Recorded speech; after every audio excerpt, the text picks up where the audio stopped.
आपण आणखी एकदा टाळ्या वाजवायत का सायलीच्या सुरांसाठी? हे सोपं नसतं, याला घरातूनच पाळकडून मिळायला लागतं तेव्हा हे सूर येतात. इतकं छान भजन गायलं सायली, म्हणजे तुम्हा सगळ्यांच्या वतीने मी तिला एक भेट मारलेली आहे. आणि आजकालच्या जगात आपण बघतो अशा काही कार्यक्रमामध्ये कुठेतरी डोरेमॉन येतो, हळदी कुंकवाच्या कार्यक्रमामध्ये आणखीन काही वेगळ्या गोष्टी येतात, पण ही संत परंपरा राबवणं, जागवणं आणि असे सूर आळवणारे लोक बोलावणं. आई वडील, अच्छा, अरे वा, हे सासूबाईंनी दिलेली कौतुकाची थाप आहे बरं का माऊली. या बाबा, या या.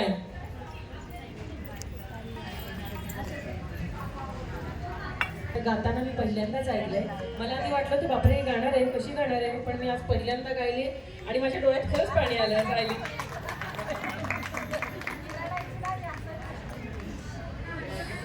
एक नमस्कार करा आई बाबांना. हे आज कौतुक त्यांच्या संस्कारांचं फलित म्हणून कौतुक झालेलं आहे. एक मिनिट बाबा या इकडे.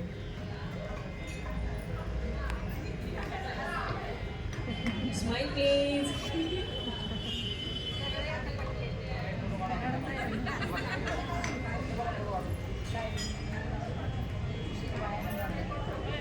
म्हणजे एवढी उत्साही, एवढी गुणी आणि मगासपासून बघतोय प्रत्येकाला या बसा म्हणणं, प्रत्येकाशी बोलणं, धावाधाव करणं आणि एवढ्या हौसेत असताना सुद्धा, दम लागलेला असताना सुद्धा इतक्या छान पद्धतीने सायलीने सूर आळवले.